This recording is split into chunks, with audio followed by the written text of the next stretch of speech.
Lucas capítulo 10, o horário está bem avançado, então eu quero ser muito objetivo, eu preciso da sua colaboração, sua atenção e também da unção do Espírito Santo, porque Ele já está entre nós. Lucas 10, versículo 1, nós lemos assim: Jesus envia 72 discípulos. Depois disso, o Senhor designou outros 72 e os enviou 2 a 2 adiante dele, e todas as cidades e lugares para onde ele estava prestes a ir. E lhes disse: a colheita é grande, mas os trabalhadores são poucos. Portanto, peçam ao Senhor da colheita que mande trabalhadores para a sua colheita.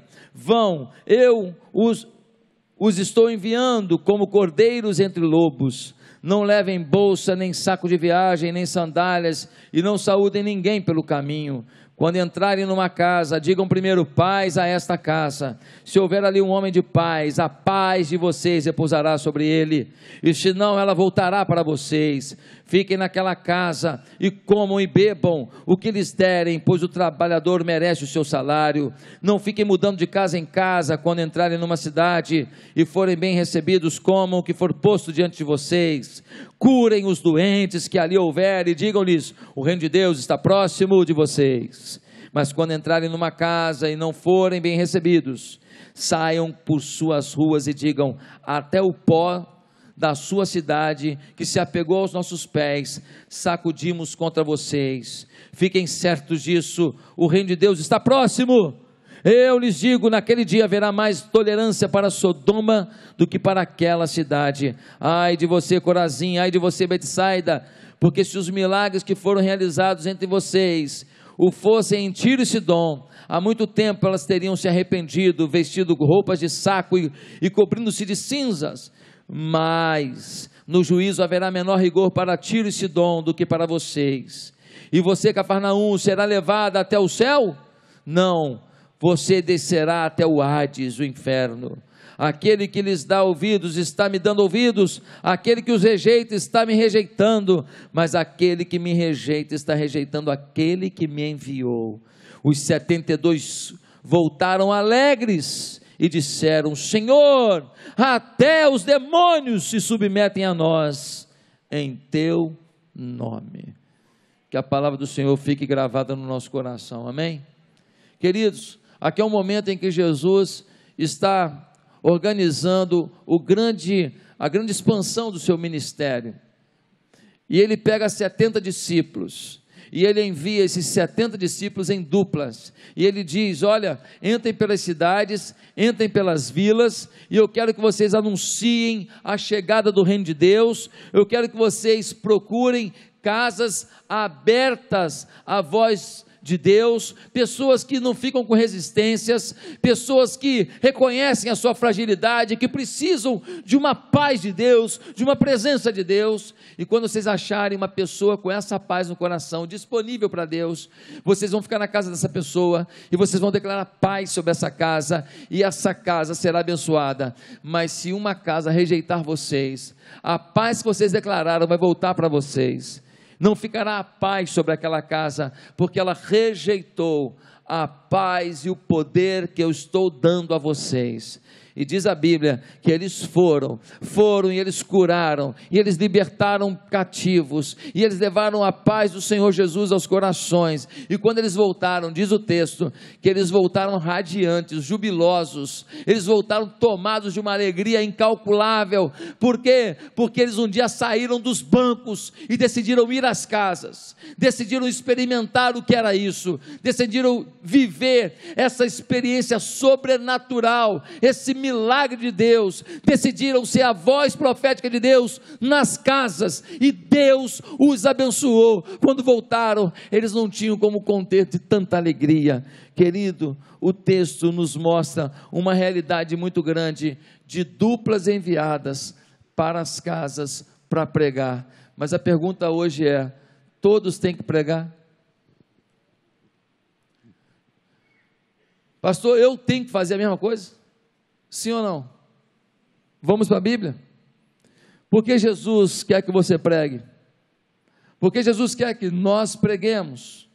Primeiro, para entendermos que basta conhecer a Cristo para ser usado na evangelização. para a gente entender que basta conhecer a Cristo para ser usado na evangelização.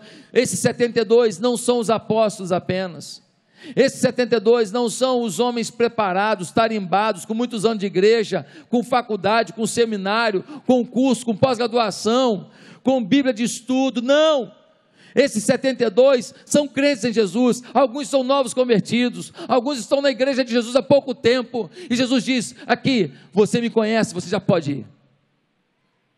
E eles seguem para evangelizar, e nós vemos uma coisa linda no versículo 1, porque diz assim, depois disso o Senhor os designou outros 72 e os enviou 2 a 2 adiante dele, os enviou. Jesus acreditou nos novos, Jesus acreditou nos feridos, Jesus acreditou naqueles que tinham dúvidas, Jesus acreditou naqueles que se dispusessem a ir, e eles foram. E eles viveram coisas sobrenaturais. Querido, quem convence é o Espírito Santo. Um rapaz um dia desses estava vindo aqui no gasofilácio fazer uma oferta. Ele achou bonitinho, vinha trazer a oferta aqui no altar. No caminho ele aceitou Jesus. Não tinha pregação nenhuma ainda. Pregação nenhuma. Um rapaz aqui da nossa igreja recebeu um folheto, leu o folheto, se arrependeu dos seus pecados, aceitou Jesus. Quando havia cortina de ferro naquela guerra comunista, era proibido se levar a Bíblia para dentro dos países da cortina de ferro, mas alguns crentes em Jesus contrabandeavam Bíblia para dentro da cortina de ferro. Mas sabe como é que faziam? Eles tinham uma Bíblia apenas, e tinha um monte de gente ali, eles rasgavam, pegava 3 páginas dessa aqui, ó, rasgava e dava para uma família, rasgava 3, dava para outra, rasgava 3, dava para outra. Perderam contato com essas famílias, muitos morreram. Anos depois a cortina de ferro caiu, o muro de Berlim caiu. Eu tenho um pedacinho do muro de Berlim lá em casa, que eu ganhei de um amigo, de um pastor alemão, não o cachorro, mas um pastor que é alemão. Eu não tenho amigos pastor alemão, deixa eu deixar. Aquilo me lembra todo dia, quando eu entro no meu escritório, que o muro caiu, e os muros das gangues do Rio de Janeiro, dos PCCs, do Comando Vermelho, vai cair, porque Jesus ama aquelas pessoas, eles vão se converter em nome de Jesus, vão entregar os fuzis, e vão se arrepender diante da cruz de Cristo. Ah, meus irmãos, como nós estamos crendo nisso. Anos depois voltaram lá dentro da cortina de ferro, quando chegaram lá, tinham milhares e milhares de crentes. Agora tem um detalhe, como eles só tinham 3 páginas da Bíblia, 4 páginas da Bíblia, eles liam todo dia, tudo. E quando os missionários chegaram na cortina de ferro, depois de anos de apagão, sabe o que eles viram? Que eles decoraram o texto inteiro.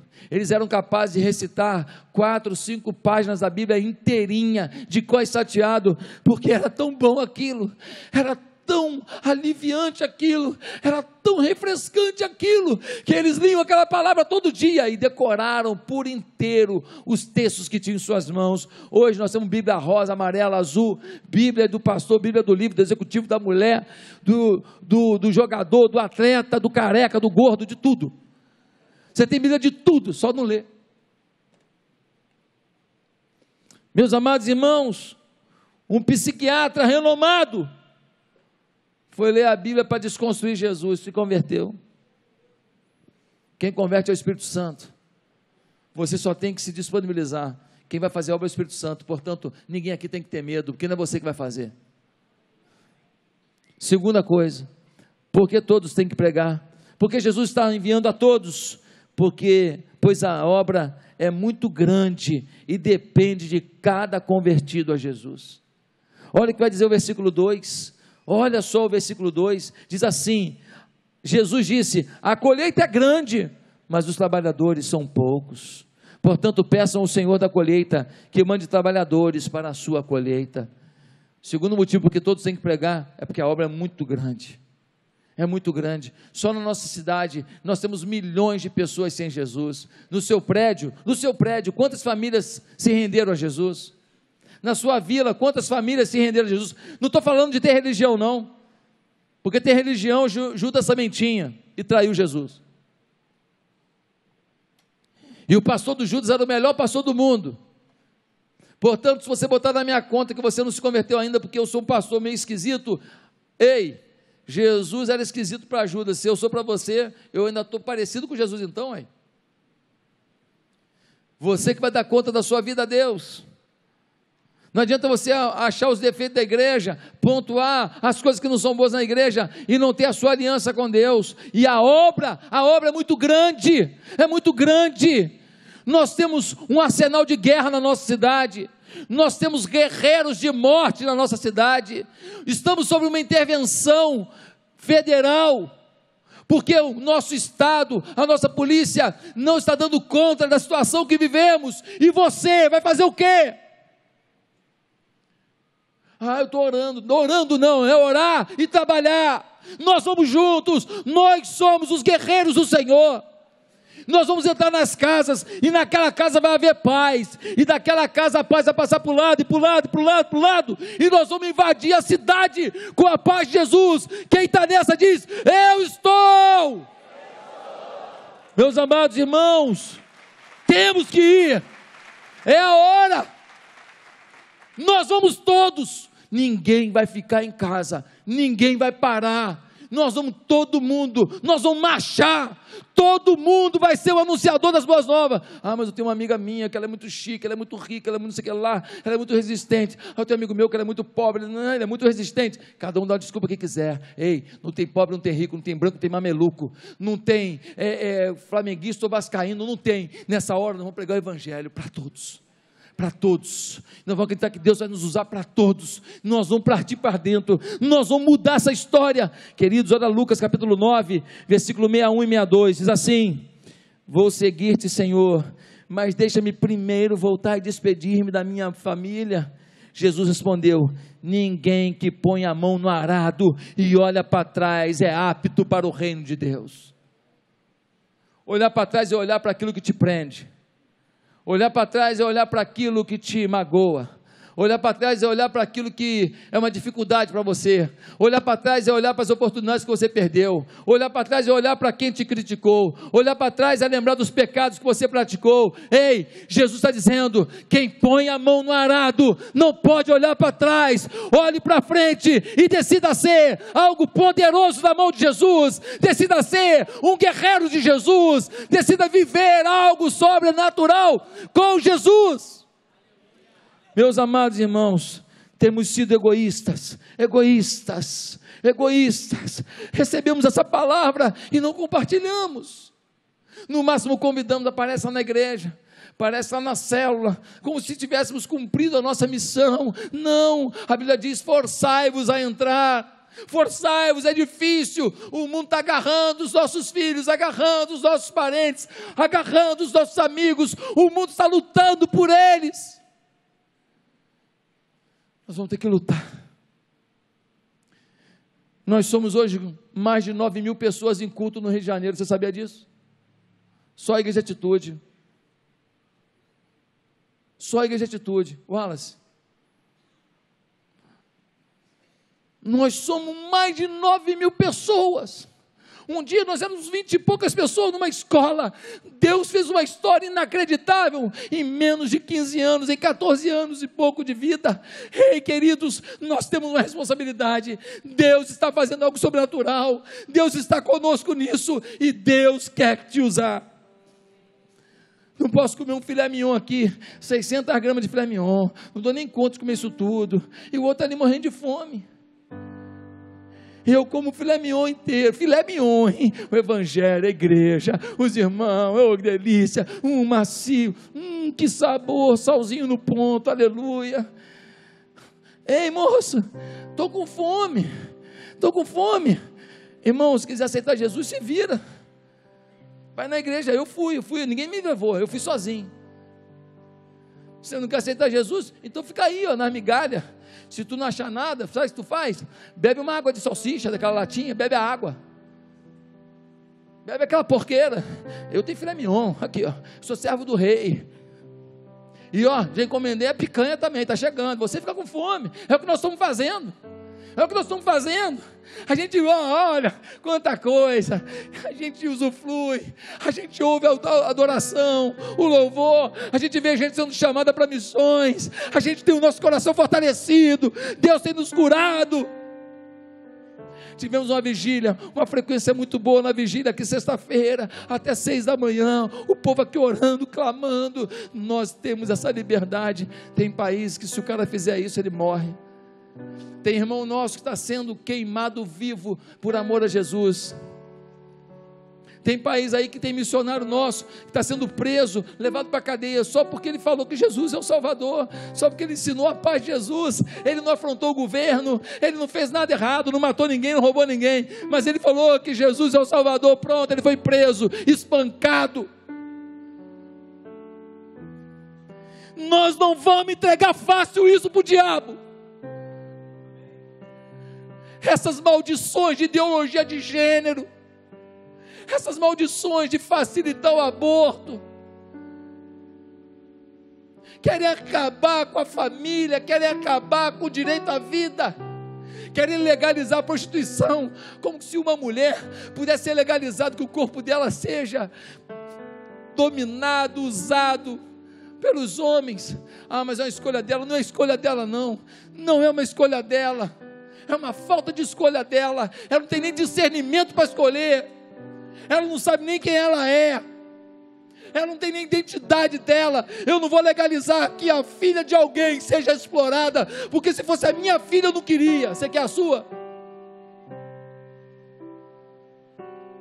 Nós temos que ser a voz profética, nós não temos medo, nós somos os agentes de Deus.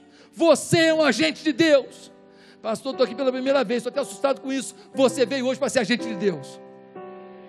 Você veio aqui hoje para saber quem você é em Deus.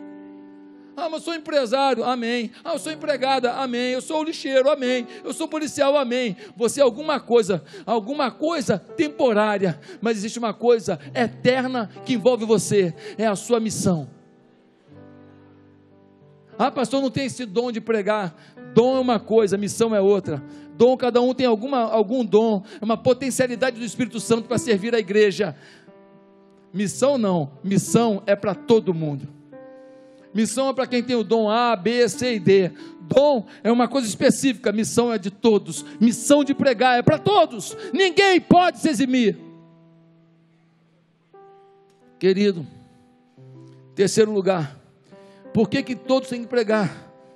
Para provarmos a provisão de Deus sobre os servos, para provarmos a provisão de Deus, a provisão para os pregadores, versículo 4, nós vemos assim, versículo 4, não levem bolsa, nem saco de viagem, nem sandálias, e não saúdem ninguém pelo caminho.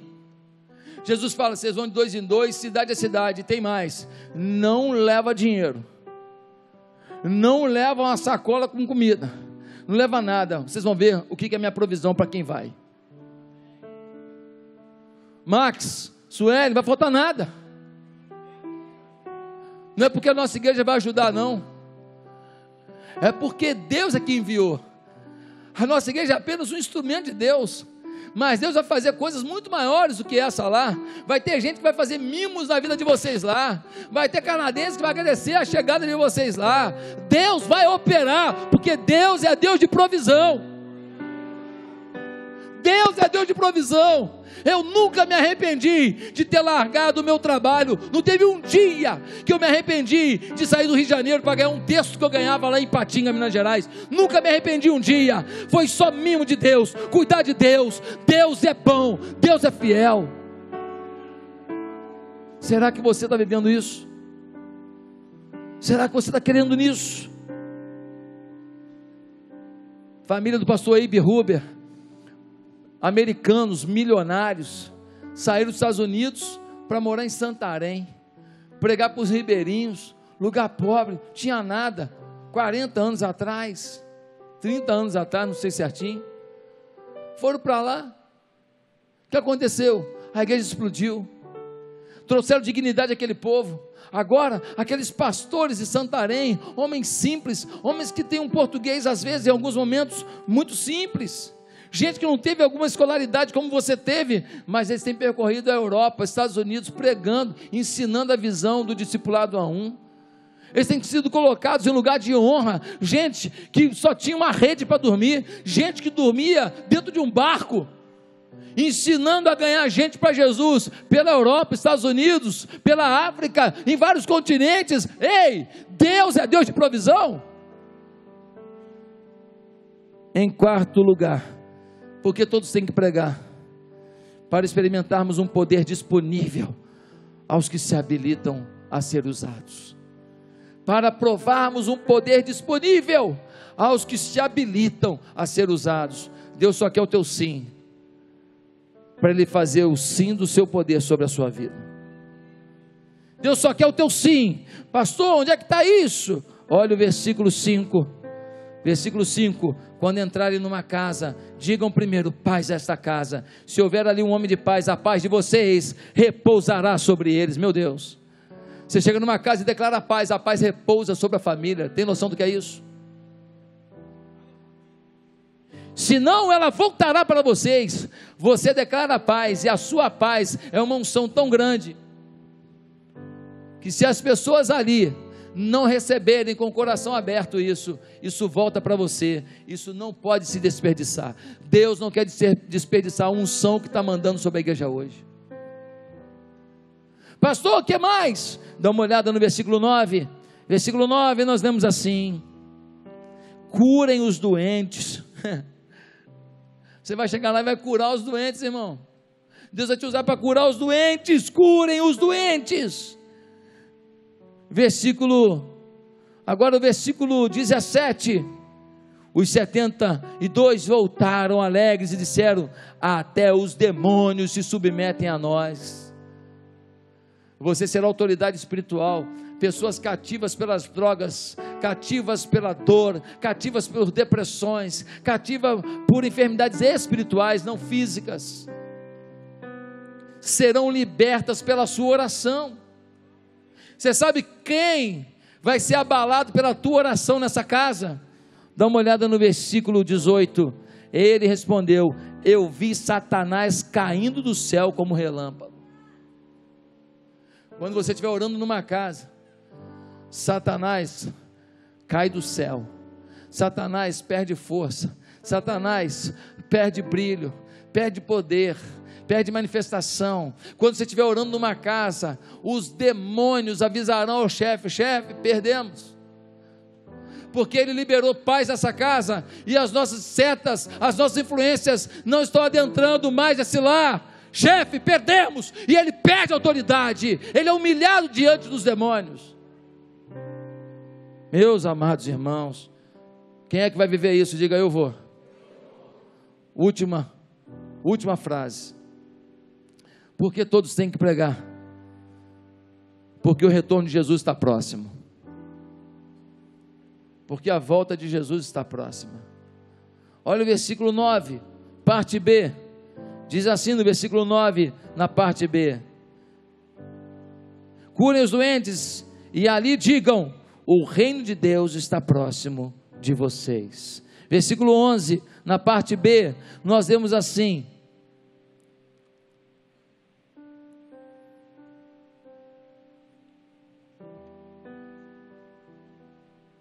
versículo 11, está aqui: até o pó da sua cidade que se apegou aos nossos pés, sacudimos contra vocês. Fiquem certos disso, o reino de Deus está próximo. Pastor, mas eles falaram isso 2000 anos atrás, e Jesus não voltou ainda. Pois é, se naquela época estava próximo, imagina agora.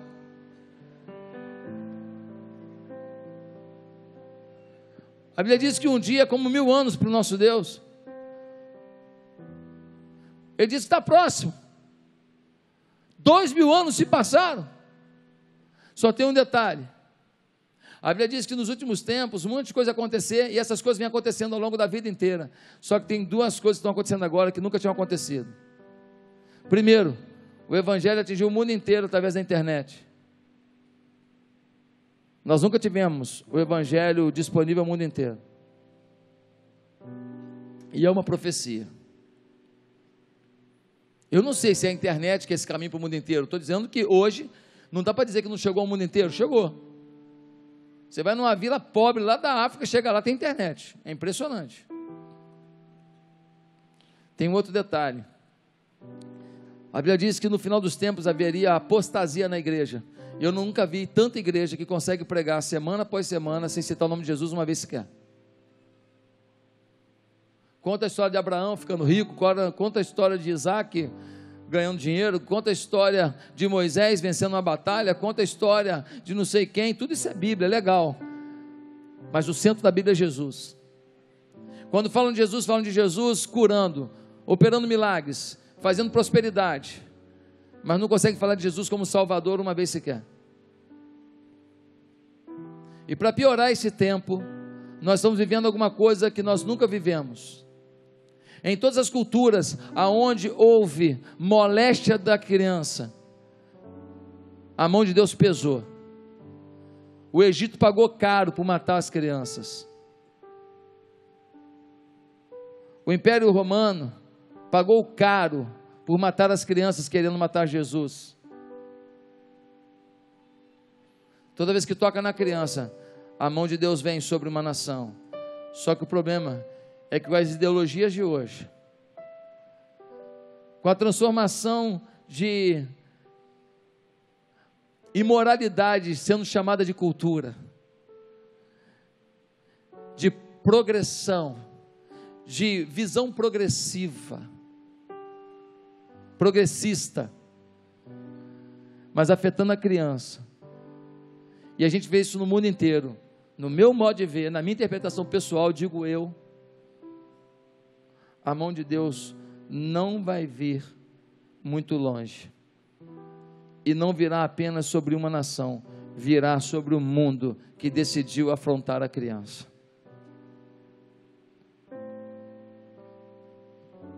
É a última colheita. É a última colheita. Jesus disse no versículo 1: eu os mando adiante de mim.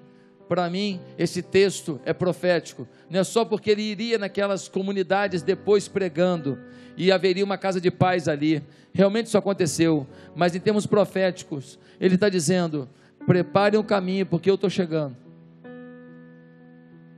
Eu estou chegando e eu vou honrar a paz na casa onde vocês declararam paz. Queria que você agora recebesse essa oração como uma oração de consagração.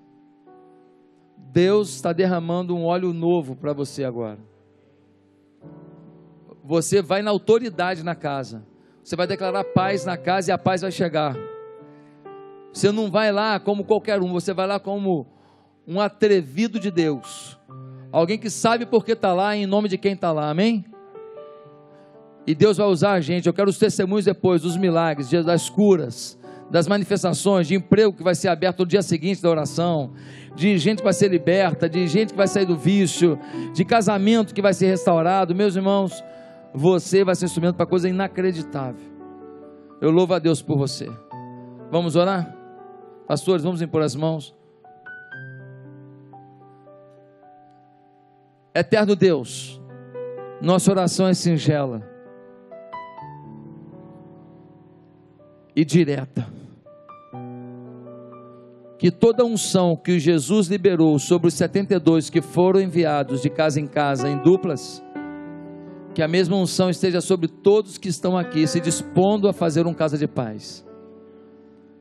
Que os milagres e a submissão dos demônios, a autoridade deles, e que a palavra profética para a declaração de paz na boca daqueles discípulos, que isso seja visto na boca de cada pessoa que está se dispondo a fazer um casa de paz.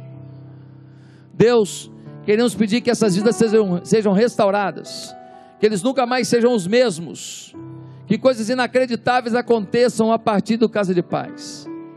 Deus, que a maior história de milagres é a história dessa igreja, que as maiores conquistas da nossa história comecem agora na vida desses que estão dispostos a fazer um casa de paz, que eles assumam compromissos contigo, que eles não fujam da raia, que as dificuldades que virão e sempre vêm mesmo, não sejam, ó Deus, enfraquecedoras, mas sejam fortalecedoras da fé desses irmãos. Deus, manda como tu mandaste aos teus discípulos e aos teus apóstolos, manda no revestimento do teu poder, manda com a sabedoria e a voz profética do teu amor, em nome de Jesus Cristo oramos, amém e amém.